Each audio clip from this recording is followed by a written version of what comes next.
Olá pessoal, aqui no nosso canal hoje a gente vai falar sobre a criação do Código do Consumidor. A gente já falou sobre o direito do consumidor, né, que é um direito que as pessoas têm, mas às vezes elas não sabem. E é claro que quando você não sabe, você tem que procurar um especialista, um advogado, claro, na área do consumidor, né? E hoje a gente vai falar novamente com ele, com o Carlos Manzotti. É um prazer ter você aqui. Prazer novamente. É todo meu.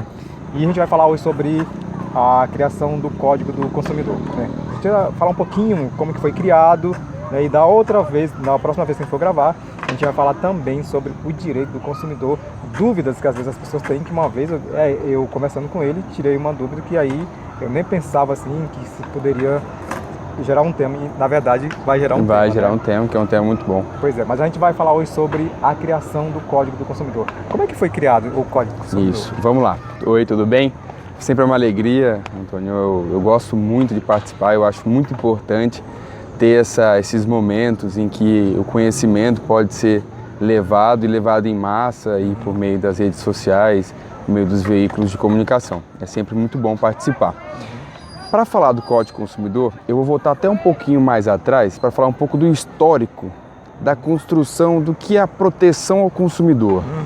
E é interessante porque a gente volta bastante no tempo. A gente vai voltar em 1772 a.C., com a criação do Código de Hammurabi e no Império Babilônico. É um dos primeiros códigos, é um código importantíssimo para o direito como um todo, como ciência e estudo do direito, e para o consumidor também, porque ele vai trazer lá o embrião da responsabilidade. A gente tem um artigo lá, o artigo 229, que vai falar sobre a responsabilidade do pedreiro.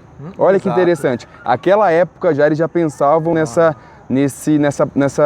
responsabilidade do prestador de serviço. Lá fala que o pedreiro que construiu o muro e não deixar não tiver conduzido bem a prestação e cair, quem paga as custas é ele, não o dono. Então você já vê a responsabilidade. Exatamente. E é interessante que no artigo 233, que é um pouquinho mais para frente, vai trazer que se esse muro cair e o dono morrer, o pedreiro é morto.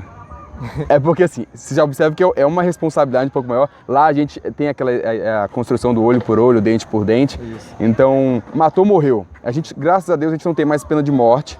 Mas você já vê que a responsabilidade de um fornecedor, de um prestador de serviço já está construída. Então assim, o cara prestou um serviço inadequado, vai ter que indenizar. Já é a responsabilidade objetiva angariada e construída no Código de Defesa do Consumidor. Claro, isso a gente tem um embrião ali, um nascimento dessa responsabilidade. Mas a construção de consumidor moderno, a gente tem, que foi colocado no Código de Defesa do Consumidor brasileiro, é dos Estados Unidos. A construção foi realizada, esse consumidor, essa ideia de consumidor moderno, ela foi desenvolvida nos Estados Unidos. A gente tem lá em 1882 a instauração da Sherman Act Trust, que é uma lei antitrust para coibir práticas abusivas de preço. O que ocorria naquela época? Monopólio. A gente tinha uma empresa que comandava toda uma cadeia de produção e colocava o preço a seu bel prazer. Não existia uma competitividade. Então já começou a pensar que o consumidor ele tem que ser olhado e respeitado na sua escolha, no seu poder de decisão. E a gente, aí passando de 82 em diante, a gente tem várias outras leis, algumas organizações sendo criadas locais, mas interrompe, interromper, senão eu vou embora. Não, mas assim, ainda voltando lá para trás ainda, eu lembro que eu também li isso aqui, né, porque claro, a gente vai fazer uma reportagem, uma matéria sobre, a gente tem que ler, né? Eu lembro que também lá está escrito que as mulheres daquele tempo, né, elas usavam aqueles pós, né, e aquele pó que ela usasse desse problema na pele dela, perfeito, a pessoa que produziu aquilo ali, ele sofria a pena. Exatamente, exatamente. Assim, é a responsabilidade. Exatamente. Se você colocou um produto no mercado, à disposição do consumidor, você tem que garantir uma segurança e tem que ter uma responsabilidade se aquilo der errado. É a construção da responsabilidade, está ali já. 1772 a.C. Olha que interessante. Mas aí já para cá, já chegando aqui, ele foi o código mesmo assim de hoje, né? Ele foi criado quando? Qual ano que ele já foi? Foi em 90. Mas aí o que é importante? Só para deixar criar um nexo. Depois ali dos Estados Unidos, a gente tem um discurso em 15 de março de 1962, certo? Deixa eu só confirmar esse 15 de março. 15 de março, que é o Dia do Consumidor, por lei brasileira também. 15 de março de 1962, que é o discurso do então presidente John Fitzgerald Kennedy ao Congresso norte-americano. Aí, esse discurso é basicamente a construção do consumidor moderno e ali estão os direitos fundamentais que foram institucionalizados pelo nosso Código do Consumidor. Lá ele define, logo no início do discurso encaminhado à Câmara, ele fala: consumidor, por definição, somos todos nós. Quando ele traz à baila do discurso de que consumidor somos todos nós, é o entendimento de que nós estamos permeados por contratos verbais e contratos escritos muito de comércio também, mas consumerista. Então, ao pegar um táxi, você não escreve um contrato, mas você está com um contrato verbal de deslocamento. Você espera que ele te leve até o local. Se não, tem uma prestação de serviço imaculada que gera uma indenização. Está dentro das relações consumeristas. Vou pegar uma internet, vou contratar aquilo, vou para ali. Tudo. Energia, a Semar está oferecendo, nós somos consumidores. Então, de fato, por definição, consumidor somos todos nós. Então ali traz já a ideia de consumidor moderno. E, em seguida, ele vai trazer os direitos fundamentais que estão no Código de Defesa do Consumidor, que são direito à segurança, à informação, à escolha e à ouvidoria. Segurança, não tem nenhum produto no mercado que vai fazer prejuízo, te fazer mal. Informação, que é o direito de você saber e ser protegido de propagandas falsas, caluniosas. Ouvidoria, de ser ouvido. O consumidor tem que ser ouvido por tribunais administrativos que dão uma resposta rápida. Por exemplo, PROCON. Então você vê que nada é por acaso. Tudo para você, de fato, entender a principiologia, você tem que voltar para uma análise histórico-social, porque nada sai do nada. Tudo é uma bagagem que foi construída pela árdua profissão de muitos homens aí, desenvolvidas. E tá corrido, deixa eu só contar um caso. Contar um caso que eu acho extraordinário. Logo depois desse discurso da década de 60, um advogado chamado Ralph Nader, ele conseguiu o primeiro recall automobilístico. O recall, para quem não conhece, é quando a concessionária, uma montadora na verdade, coloca um automóvel à disposição e existe algum defeito de segurança. Então ele faz o recall de recolher todos esses para poder refazer ali. E como é que ele conseguiu isso? Porque ele descobriu que as montadoras faziam um cálculo interno dentro de um departamento que calculava que era mais barato indenizar as vítimas do que remodelar a produção inteira. Então, a partir do momento que ele viu que a montadora fez esse custo de oportunidade entre vidas que estavam morrendo, que eram mais baratas serem pagas, porque na época existia uma indenização pré-fixada, ele conseguiu. Isso você vê, então, são pessoas, são advogados, são pessoas comuns que vão lutando aos poucos e desenvolvendo. Aí, trazendo mais para cá, já para entrar no Código do Consumidor. Nesse momento, mas assim, para entender, é nesse momento mesmo. Depois de 62, você vai tendo todo um outro desenvolvimento na ONU. A ONU lá em 85, a ONU emite uma resolução, se não me engano, 249, que vai falar que o consumidor é vulnerável. A vulnerabilidade do consumidor.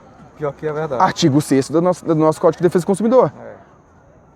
A inversão do ônus é a vulnerabilidade do consumidor. Então você vê, olha, e aí é interessante que já em 85 no Brasil, a gente tem a Lei de Ação Civil Pública, que vai trazer a defesa dos interesses difusos da sociedade, dentre eles o direito do consumidor.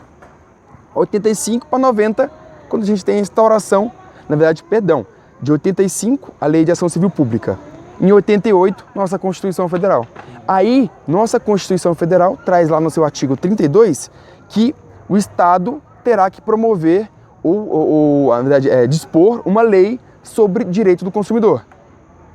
Aí, 88, 2 anos se discute no Congresso e em 90 é aprovada a lei que nós denominamos como Código de Defesa do Consumidor. Então nós temos no Brasil 85, Ação Civil Pública. 88, Constituição Federal. 90, Código de Defesa do Consumidor. E aí, com o Código de Defesa do Consumidor, uma discussão muito profunda no Congresso, com muita influência dos das leis americanas, espanholas, portuguesas e notadamente alemãs. Construiu-se o que a gente tem hoje como Código de Defesa do Consumidor. Um código principiológico que traz tanto o sistema político, lá com a Secretaria de Desenvolvimento de Defesa do Consumidor, e normativa com as leis e as prerrogativas do Código do Consumidor. E ali você vai ter responsabilidade objetiva instaurada, a hipossuficiência, a vulnerabilidade do consumidor. E aí em 90 a gente tem o ápice do direito do consumidor brasileiro com a instauração da lei e o Código de Defesa do Consumidor. Na verdade, ele tem quantos anos já? O Código? Vai ter então... Uns 22 anos? 90... uns 22 anos por aí. 90... Nós estamos em 2019. 29 anos. 29 anos? Isso, foi 90. 90 nós estamos em 2019. Verdade. Já do que vai ter... 20. É verdade. Isso. Gente, vocês estão vendo como o assunto é muito interessante, né? Eu estava aqui conversando com ele, aliás, eu estou aqui conversando com ele e tendo uma ideia para a gente poder depois, quando ele tiver um tempo, porque na verdade quando ele só grava quando tem muito tempo, né? Eu até peço perdão. Não, mas sem problema. E eu estava pensando assim, da gente fazer uma live e depois a gente falar um pouco mais sobre esse assunto, porque na verdade é muito profundo o assunto. Isso, e aqui... E vocês já viram que ele é um conhecedor do assunto. E não é porque eu estou na frente dele não, mas eu já percebi, eu sou o seguinte, eu gosto de pesquisar as pessoas, de observar as pessoas e vi que ele é um advogado muito inteligente. Claro que conheço outros advogados, mas igual ele, eu agradeço. Só vi ele, né? Desculpa os outros amigos aí. Não, mas eu agradeço. Mas assim, e é muito interessante porque assim, ele está conversando com a gente, ele está explicando e você está entendendo. E tem pessoas que você fala e você não consegue entender, né? Sim. Já você é bem diferente, né? Uhum. E lembrando também, gente, que ele é novinho, assim, novinho que eu falo, né? Ele tem uns 23 anos, né? Eu 25. 25 anos. Não é novo ainda, né? E vejo outros advogados assim, que a gente conversa com eles, mas a gente não entende muito, né? Sim. A gente finge que entende. Já com você é totalmente diferente. Eu acho assim, parte de uma abordagem. É claro que se eu fosse adentrar os detalhes, encher a situação, fica algo complicado. Você tem que pincelar uma construção assim mais ou menos metodológica para poder explicar e a pessoa entender assim, existe um escritor argentino que eu acho extraordinário e ele vai trabalhar sobre a questão desses bolsões de total desconhecimento jurídico. E o que são bolsões? São regiões locais da cidade, normalmente ligadas à periferia, às cidades mais pobres, de renda. E ele fala que são vários fatores que envolvem esse fenômeno, mas um deles é a própria natureza dos operadores do direito. Que eles, às vezes, se encontram em castelos de marfim, com suas terminologias, com as suas situações, e esquecem que o direito não é feito para eles.